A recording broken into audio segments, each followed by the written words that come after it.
Well, Hope for Justice have statements that we're known by, and these statements we carry through in every aspect of what we do.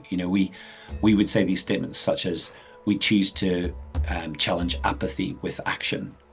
We choose to greet cynicism with hope.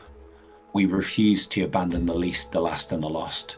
These principles that we adhere to of openness and transparency in what we're trying to do, of our ability to build an organization that's not built on one person, but built on real steadfast principles, are significant in everything that we're doing. And at Hope for Justice, we want to make sure that the movement is bigger than one individual, bigger than one man. And I hope that every aspect of what we do embodies that, and that people can join us and feel that they can put their shoulder in, and that we're all on this journey together. Principles are so important to help us, so that it doesn't necessarily tell us who will be in the front seat and the driving of where we're going, but it does tell us the direction that we want to be driving towards.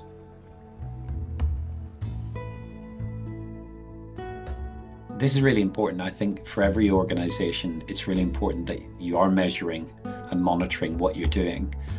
We at Hope for Justice want to live in a world free from slavery, and the only way we're going to do that is if we can extend our reach and our impact to be able to help every man, woman and child who's enslaved.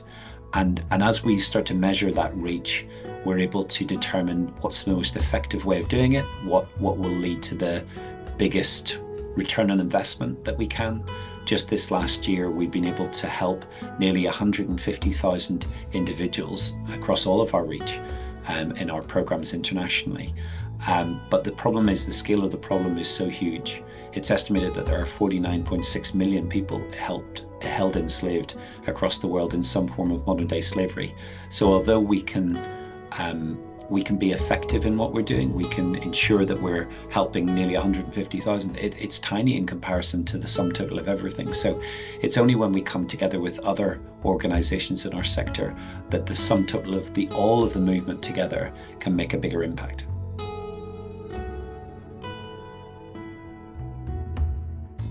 It's interesting, in what we do at Hope for Justice, there are significant challenges at every level. I think there's a challenge to want to try and maximize on the funding that we have and the programmatic output that we bring. I think our natural position is that we need to speak to governments, we need to speak to businesses, and we need to speak to individuals and encourage them to do things differently. We want to see laws put in place. We want to see police forces enacting those laws and ensuring safety for individuals. We want to see people brought back from a place of exploitation. But one of the biggest challenges that we have is in funding the organisation. And I think one of my greatest challenges that I've had to navigate in the last couple of years is that we were contacted by a donor a couple of years ago, and they were incredibly apologetic. They'd been someone who'd supported us for a period of 8 years, and every year they'd stepped up their giving, and they'd given us a commitment to support. The previous year they'd given us $200,000 a month to help make a greater impact. But I got contacted to say that they were really sorry that their business had been inadvertently affected badly by the challenges of the economy, and they were going to have to stop donating to us. Now, those types of donors are very difficult to find. Individuals who are able to give at that level and to build to a relationship like that. When we were forced to then deal with the impact of that, and you can go through the reserves that you keep quite quickly, you find yourself in a situation where you then are having to make very difficult decisions as to what you continue to do, what you need to change, how can you adapt to having less funding in the organization.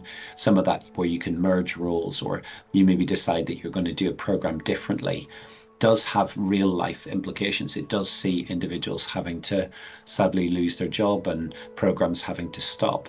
And sometimes those programs are great programs that if you had the funding, you would keep them on.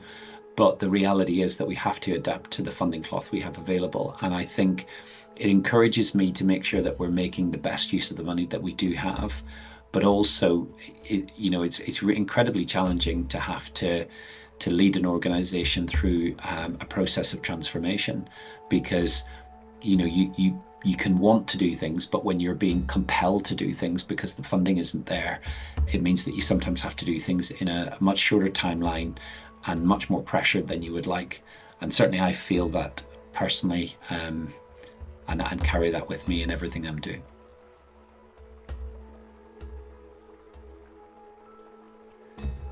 Well, I think three core principles, that your time, your treasure, and your talent. You know, what you put your time to, we all have the same amount of hours in our days, that towards key aspects of what we do. It's important that when we spend our time, we do it to be more effective. And sometimes that could be people participating in a fundraising initiative. It could be people giving their time to help volunteer. It could be people getting behind this issue and writing comments on social media. It could be engaging with other people and telling people about this. In terms of treasury, you know, we exist because people give to help support our work. And as much as I would love it for people to give millions to what we do, Hope for Justice hasn't been built off the back of very wealthy people dropping us millions. It's been built off small, regular donations that people give faithfully. And we call these individuals guardians. And I'd always encourage people to stand with us and give regularly, become a guardian today, give $18 a month and help us support an organisation that can make a bigger impact in seeing people rescued and their lives restored from all forms of modern day slavery and bring freedom to so many individuals. But also with their talents. You know, we have a subsidiary of Hope for Justice that works with major multinational corporations, and we call it Slave Free Alliance. And many individuals have gone back to their workplace and thought about what they could do as a business to address this issue, whether it's within their own manufacturing facilities or maybe in their supply chain. We would love to work with people to make a bigger impact. I can remember meeting after doing a talk, meeting a chap who worked as a finance director in a large multinational corporation, and he came back and got passionate about this issue, so much so that their corporation joined Hope for Justice. And I didn't realize it before, but their business was in the FTSE 100, the top 100 companies in the UK. So I would encourage people that, you know, if you've got a talent, whatever you put your hand to, where your heart is motivated, that combination of hand and heart coming together can make a significant impact. Yeah, we've built Hope for Justice to be transparent and open. And with that, we have a board of trustees.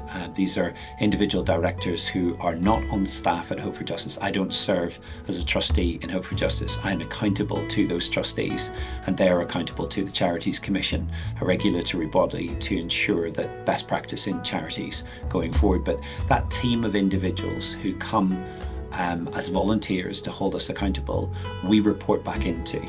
So our executive team report into them on all aspects of what we do, whether it's something great that's happened or something that's more challenging. We report on the incidents that we have internally. We report on our finances, and they would hold us accountable to that space. And then outside of that, within the organisation, we have a staff advisory council, we have a people and culture committee, both again I do not sit on, but those individuals report in directly their experiences of the culture of Hope for Justice. They report in the practices and things that are happening locally, so that we don't live in a virtual reality organisation, but we live in an organisation that deals and grapples with the challenges that we have. And hopefully, year on year, the organisation gets better in every aspect of what we do.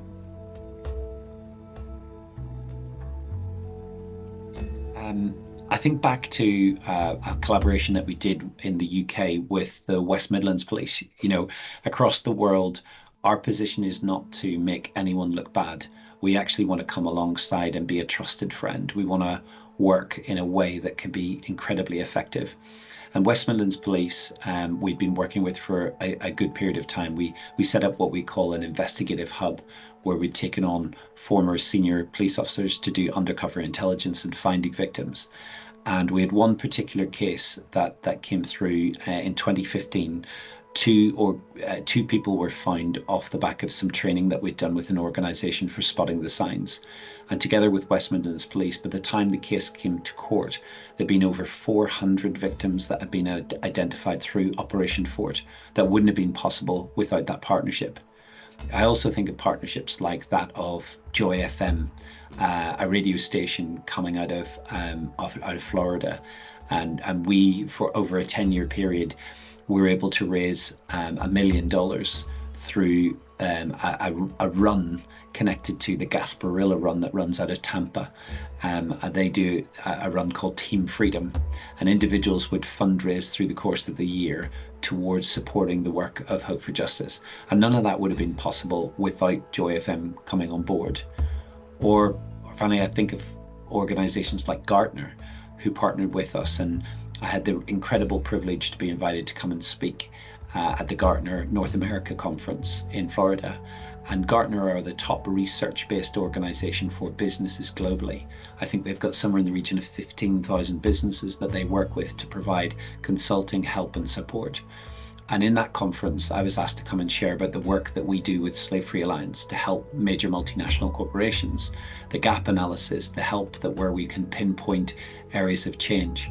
And I felt really honored to be brought into that space, but also to see the impact that that could then have in some of those businesses that aren't just small regional businesses. These are major multinational businesses that have organizations in many, many countries. So tens of thousands of individuals can be affected through decisions that they take. And I know that some of those companies that we were able to influence and speak to have made significant changes to address the issue of exploitation and modern day slavery within their supply chains as a direct result of that partnership with Gartner.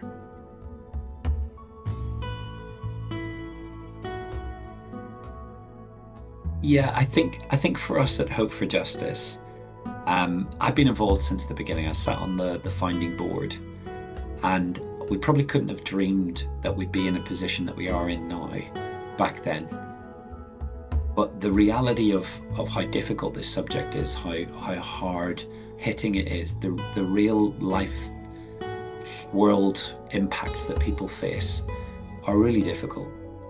And I think at Hope for Justice, we approach this subject with a passion, with a zeal, with an intentionality to try and make the biggest impact that we possibly can. We know that this is a mountain that we're trying to scale.